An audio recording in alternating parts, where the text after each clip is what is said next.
Hi, my name is Elizabeth Griever, and my company is Everson Cooper. We provide solutions to homeowners that need to sell their house in an as-is condition. And this is the last video in our series for the Busy Professional's Guide to Real Estate Investing.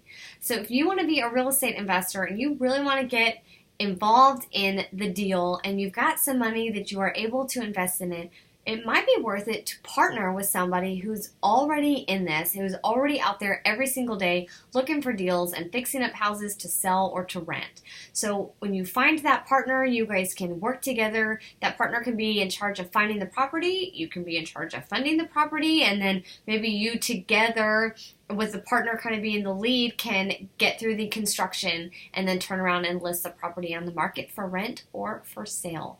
Just like everything else, the relationship and the communication is the most important. And if you choose to do this, I would encourage you to get with a local real estate attorney to make sure that all the agreements are drafted properly, everybody's protected, and everybody goes in knowing whose responsibility is what and how you're going to handle issues when they come up.